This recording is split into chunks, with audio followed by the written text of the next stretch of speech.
Assalamualaikum warahmatullahi wabarakatuh.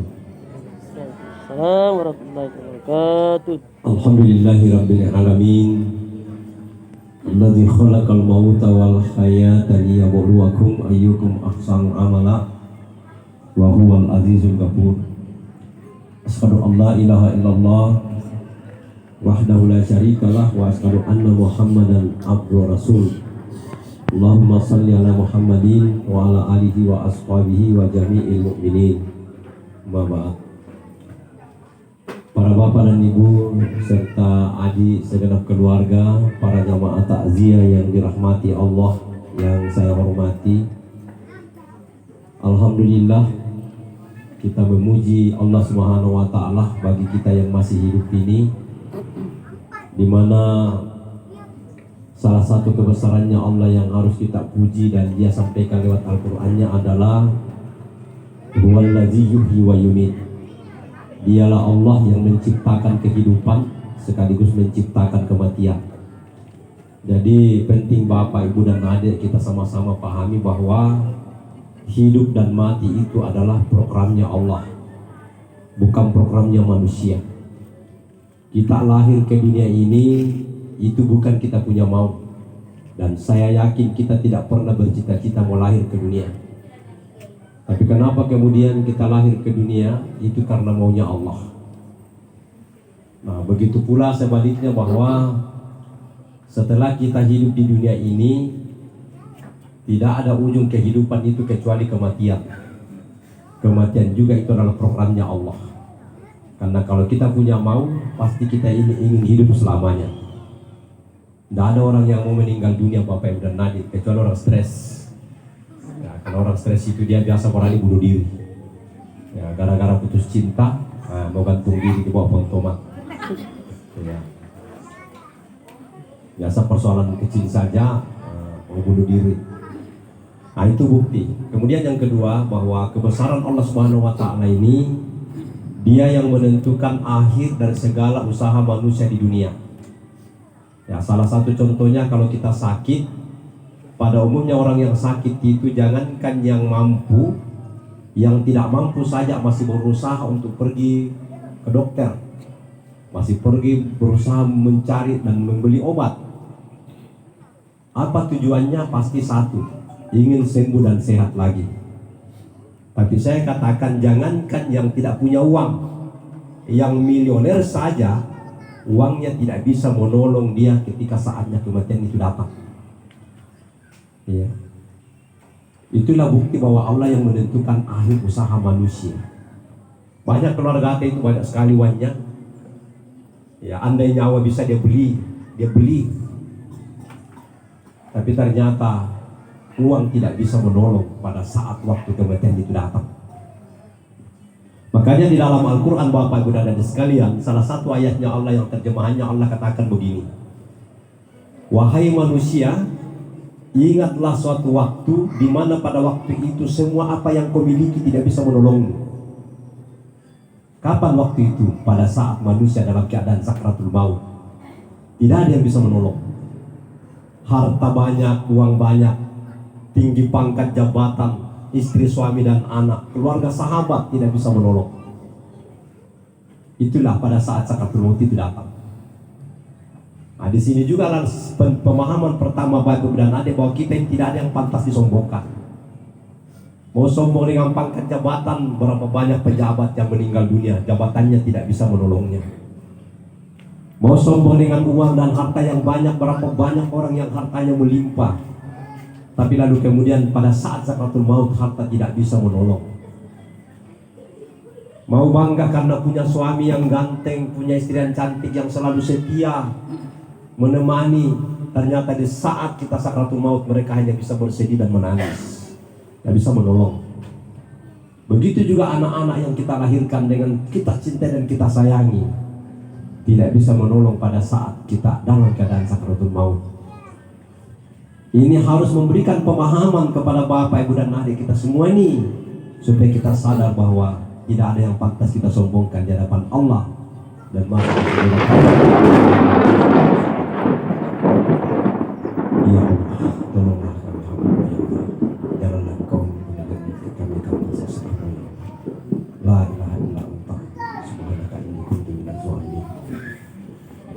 dan ibu insyaallah ya. Itu baru anunya itu Pak. Baru kodenya itu nampak sekali. Belum kalau dijelaskan dalam Al-Quran ketika langit ini runtuh, gunung-gunung diratakan dengan tanah, Bapak Ibu ya, air laut meluap, itu baru kiamat dunia ini. Kalau kita baca dalam Al-Quran tentang kilat itu adalah salah satu bukti kekuasaan Allah terketat. Nah, baik Bapak Ibu dan Adik sekalian, insya Allah selama kita masih di sini ya insya Allah aman sampai pulang di rumah. Iya. Itu belum turun hujan nanti selama kita masih ada di sini. Baik Bapak Ibu, saya lanjut, kita dengarkan dengan baik. Kita bersyukur kepada Allah karena kita semua ini masih dikaruniai oleh nikmat umur yang panjang. Setiap hari, setiap malam orang meninggal dunia, dan tidak ada hari di kota Palopo ini lewat tanpa ada orang yang meninggal dunia. Bapak Ibu ada, tidak ada hari di kota Palopo lewat tanpa ada orang meninggal dunia. Setiap hari pasti ada minimal sampai 3-4 orang. Baik Bu ya, saya tahu itu karena saya penceramah takziah pelepasan jenazah. Baik Bu sekalian. Iya. Kan syukurilah. Kemudian yang kedua kita syukur semua yang hadir di sini alhamdulillah sehat dan sehat walafiat. Sehat dan sehat walafiat. Yang mana dimaksud sehat walafiat adalah orang yang sehat dan berbuat kebaikan. Itu namanya sehat walafiat. Kalau ada orang sehat tapi tinggal mandi mak botok berjudi, sehat itu tapi tidak walafiat. Kenapa mak botok itu dilarang? Ya, orang sehat tapi pergi mencuri, sehat itu tapi tidak walafiat. Kenapa mencuri itu dilarang? Bapak Ibu ya.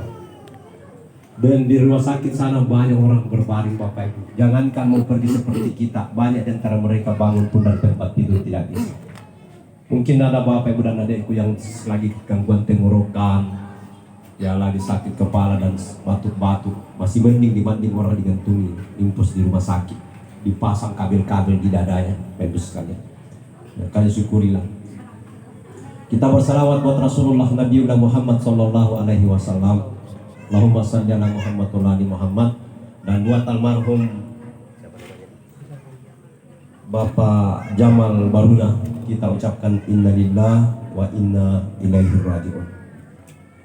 Bapak Ibu dan adik segenap keluarga jamaah takziah dirahmati Allah SWT, mari kita dengarkan kalimat demi kalimat yang saya sampaikan supaya kita paham apa yang saya sampaikan sore hari ini sebagai ceramah takziah. Jadi ceramah takziah itu artinya ceramah penghiburan. Ya, makanya takziah itu diambil dari kata takziah yang artinya menghibur. Nah, Bapak Ibu ya. Kemudian diambil dari kata tazkirah yang artinya mengingatkan. Dan kemudian diambil dari kata doa artinya doa. Jadi tiga yang harus saya sampaikan ini dalam waktu yang insya Allah tidak lama karena situasi cuaca yang tidak seperti biasanya. Baik Bapak Ibu, kita dengar. Jadi Allah Subhanahu wa taala mengatakan dalam Al-Qur'an seperti ayat yang dibaca Ustaz Suradin tadi. A'udzubillahi minasyaitonir rajim. Ma indakum yanfadu wa ma indallahi baqi. Wa lanadzannal ladzina sabaru ajrahum bi ahsani ma kanu ya'malun. Dengan terjemahannya Bapak Ibu, kata Allah, ma indakum yanfadu. Ketahuilah wahai manusia, semua apa yang kamu miliki pasti lenyap. Jadi tidak ada memang Bapak Ibu yang akan tersisa. Punya suami, punya istri, harta, anak, pangkat, jabatan, kata Allah, semua pasti akan berakhir. Wa ma indallahi baqi, kecuali apa yang ada di sisi Allah itulah yang akan kekal selamanya. Nah, maka selanjutnya Allah bilang, kalau saya ambil apa yang saya titip kepadamu, ente itu harta, pangkat, jabatan, istri, suami, anak, dan orang tua, lalu kemudian kamu sabar, maka walanadzannal ladzina sabaru, dan orang-orang yang bersabar ketika dia dikena musibah, didatangi oleh sesuatu yang dia tidak inginkan, maka ajrahum bi ahsani ma kanu ya'malun, maka saya, kata Allah, akan membalas atau menyiapkan bagi mereka pahala yang besar, jauh lebih besar, lebih baik daripada apa yang mereka telah kerjakan. Nah, maka kepada seluruh anak dan keluarga almarhum, mari kita sabar menerima kenyataan ini. Di balik kesabaran Allah sudah siapkan pahala yang tak terhingga. Ya. Nah, kemudian Bapak dan Ibu sekalian, yang penting lagi dipahami bahwa kita ini hidup di dunia memang sifatnya sementara. Dunia ini Bapak Ibu dan adik bukan tempat tinggal, tapi tempat persinggahan sekaligus tempat meninggal. Ya, Bapak Ibu ya, dunia ini bukan tempat tinggal, tapi tempat persinggahan sekaligus tempat meninggal. Kita hidup di dunia ini Bapak Ibu karena waktu, dan karena waktu juga dunia pasti kita akan tinggalkan. Maka sepanjang-panjang umurnya manusia di dunia ini dan sehebat-hebatnya manusia pasti dikalahkan oleh waktu. Ya, saya biasa bilang, sepanjang apapun umur kita, kemanapun kita kejar dunia ini dan sekencang apapun kita mengejarnya, finishnya pasti mati. Sekali lagi Bapak Ibu dan Adik, bahwa sepanjang apapun umur kita, kemanapun kita kejar dunia ini dan sekencang apapun kita mengejarnya, finishnya pasti mati. Ya. Ulama yang bernama Abdullah ibnu Mas'ud radhiyallahu anhu berkata, tidaklah kalian semua ini melainkan hanyalah seorang tamu di dunia, dan semua yang dimilikinya hanyalah pinjaman. Coba dengar Bapak Ibu Adi, bahwa kita ini kata ulama tidak lain hanyalah seorang tamu di dunia, tamu di dunia ini. Sekarang saya tanya ke Bapak Ibu, kita sambung kalimatku ini. Yang namanya tamu itu pasti pulang. Coba dengar baik Bapak Ibu di luar sana. Kita ini tidak lain di dunia ini hanyalah seorang tamu. Yang namanya tamu itu pasti pulang. Maka hari ini almarhum orang tua kita Bapak Jamal Baruna ini sudah habis masa bertamunya, maka dia sudah pulang duluan. Ya, sudah habis masa bertamunya, maka dia sudah pulang. Kita yang masih hidup ini belum habis masa bertamu tak, maka kita masih tinggal, maka tunggu tanggal mainnya. Suatu saat juga akan pasti habis masa bertamu kita, maka kita juga pasti akan pulang. Yang namanya tamu pasti pulang. Ya. Kemudian semua yang kita miliki itu hanyalah pinjaman. Apapun bentuk yang menjadi milik Bapak Ibu hari ini hanyalah pinjaman. Yang namanya pinjaman itu harus dikembalikan. Ya. Tolong Bapak Ibu dipahami ini supaya kita yakin, oh begitu Pak. Yang namanya pinjaman itu harus dikembalikan. Makanya Bapak Ibu, semua apa yang kita miliki suatu saat akan diambil oleh yang punya. Siapa yang punya? Dia adalah Allah Subhanahu wa Ta'ala. Istri, suami, anak, orang tua, harta, pangkat, jabatan, semua hanyalah titipan Allah. Semua hanyalah pinjaman Allah kepada kita. Maka suatu saat akan diambil semua. Ya. Nah, disinilah Bapak Ibu dan Adik sekalian, Allah Subhanahu wa Ta'ala menyampaikan kepada kita ini bagaimana selalu berusaha ketika sesuatu itu ada pada diri kita, jangan membuat kita lalai untuk mengingat dan beribadah kepada Allah. Saya katakan begini, banyak orang hari ini asik-asik mengejar dunia, tiba-tiba meninggal dunia. Banyak orang asik-asik mengejar dunia, tiba-tiba meninggal dunia. Banyak orang mati-matian mengejar sesuatu yang dia tidak akan bawa mati. Ya, itu tidak pikir sama malam Pak Bani. Oh, mati-matian betul dia mencari sesuatu yang dia tidak akan bawa mati. Sementara apa yang dia akan bawa mati tidak pernah mati-matian mengejarnya. Ya. Banyak orang hari ini hanya asik-asik menikmati kesenangan dunia, lalu dia lupa mempersiapkan kesenangan akhiratnya. Mana contohnya? Ada bapak-bapak itu duduk-duduk, oh sambil minum kopi, merokok, cerita, menikmati kesenangan dunia. Tiba saatnya orang azan di masjid, waktu salat tiba, tidak pernah banyak pergi sembahyang. Itu namanya hanya asik menikmati kesenangan dunia, lalu lupa mempersiapkan kesenangan akhiratnya. Baik. Banyak orang hari ini hanya berpikir siang malam bagaimana hidup enak, tapi dia lupa berpikir bagaimana mati enak. Tahu Bapak namanya mati enak? Ya Bapak. Ini kalau Bapak ditanya tentang mati enak, biasa lain pikirannya. Lain yang ada di kepalanya. Bapak ya, tahu namanya mati enak Bapak? Iya. Iya. Kalau biasa saya bilang sama ibu-ibu, jangki di bawah terus. Sekali-sekali di atas supaya ibu tahu bagaimana enaknya di atas. Terkadang ibu-ibu itu ketawa. Tapi setelah itu saya bilang, bagaimana itu sekali-sekali di atas seperti di utara, perempuan lagi di atas jadi bupati. Itu yang saya maksud, ibu. Sekali-sekali di atas ibu. Tapi kalau itu yang ibu pikirkan tadi, itu yang ibu maksudkan, tidak salah juga itu. Selera gitu. Ya. Jadi yang dimaksud mati enak itu Bapak Ibu dan Adik, yang harus kita pikirkan adalah bagaimana kita ini menjadi orang yang husnul khatimah, penghabisan hidup yang baik. Itu yang namanya mati enak. Ya, mati enak, husnul khatimah. Dan kalau orang sudah husnul khatimah Bapak Ibu, insya Allah perjalanannya sudah selamat. Sudah selamat itu.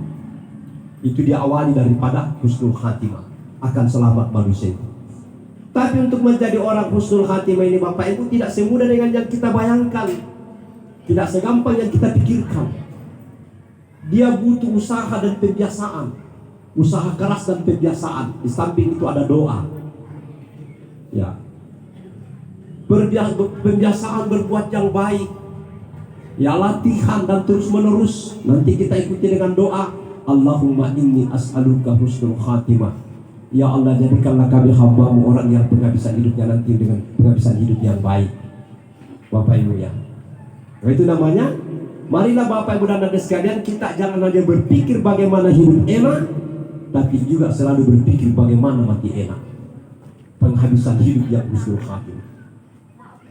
Nah, jadi Bapak dan Ibu segenap keluarga yang saya hormati. Jadi kita ini jangan hanya berpikir siang malam, apalagi sekarang ini yang namanya kematian itu sering datang kepada manusia Pak. Ada secara tiba-tiba. Saya sering bilang, mati itu pasti.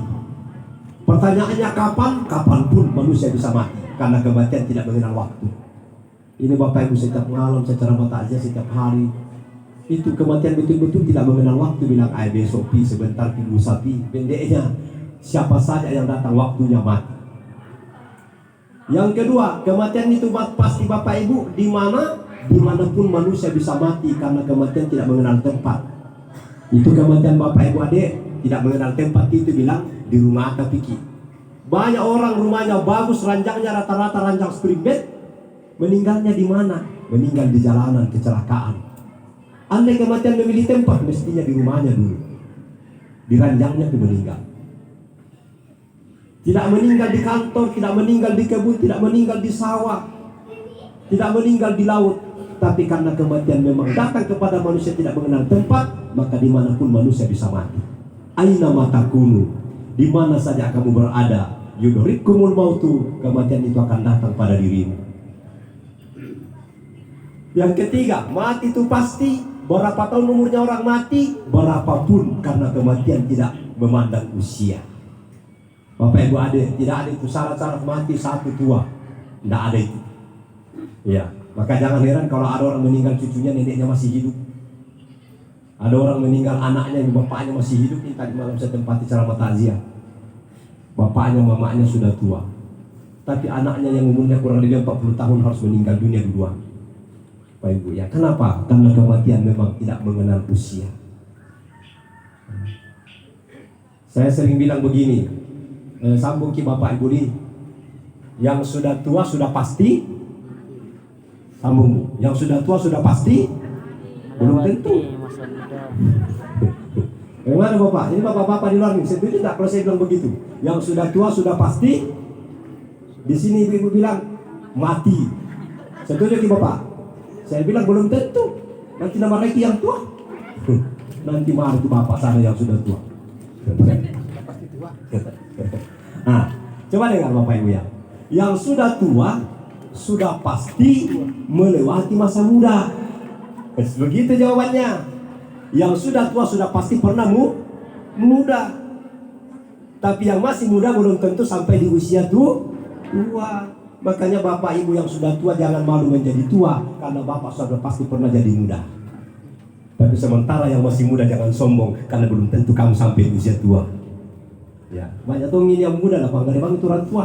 Macam-macam, bilang kayak cara kami nak kena ulang lah. Tidak ada apa jangan orang buruk kak, jangan. Itu ada hadisnya Nabi bilang yang artinya, siapa di usia mudanya menghargai dan menghormati orang tua, maka dia juga nanti kalau tua akan dihargai dan dihormati anak muda pada saat itu. Tapi siapa di saat usia mudanya tidak menghargai dan tidak menghormati orang tua, maka nanti kalau dia menjadi tua akan dihina dan diinjak anak muda pada saat itu. Jadi jangan tidak menghargai orang tua. Nah, maka saya bilang yang sudah tua ini bapak ibu dan adik sudah pasti pernah jadi muda, sementara yang masih muda belum tentu sampai di usia tua. Kematian tidak mengenal usia. Apalagi bapak ibu dan adik sekalian, kematian ini tidak mengenal status. Ya, kematian tidak mengenal status. Apa itu? Kematian tidak pernah bilang ini kan orang kaya di belakang dia miskin mau dulu. Ini kan pejabat di belakang dia rakyat biasa mau dulu. Ini kan orang tinggi di sekolahnya panjang titelnya yang tidak sekolah mau dulu. Kematian tidak kenal seperti itu bapak ibu. Kematian datang kepada setiap orang siapa saja, tidak kenal usia dan tidak mengenal status. Kematian juga bapak ibu tidak mengenal sakit, karena banyak orang sakit namanya berbulan-bulan tidak meninggal, sementara yang sehat tiba-tiba mati. Apa artinya semua itu bapak ibu dan adik? Supaya kita ini sadar bahwa hidup ini akan berakhir dengan kematian, dan kematian itu kita tidak tahu kapan datang, di mana datang, dan di mana dia datang, sehingga kita senantiasa mempersiapkan diri dengan iman dan amal soleh. Bapak ibu dan segenap keluargaku para jamaah yang dirahmati Allah. Nah tentu kita ini kalau ada keluarga yang meninggal dunia, kita sayang sama mereka, kita masih ingin berbuat baik sama mereka, tapi terkadang sudah tertutup pintu selama di dunia ini, dalam arti ketika meninggal dunia. Maka pertanyaannya adalah, adakah amalan-amalan yang bisa kita lakukan yang bermanfaat kepada orang tua kita atau keluarga yang sudah meninggal dunia? Jawabannya banyak. Kalau saya lihat di tulisan saya bapak ibu di catatan itu, ada 8 amal orang hidup yang bermanfaat kepada orang yang sudah meninggal dunia. Apa dan apa amal-amal itu? Yang pertama sekali adalah doa. Jadi kalau kita mencintai keluarga kita bapak ibu dan adik yang sudah meninggal dunia, maka doakanlah dia selalu. Siapa doa?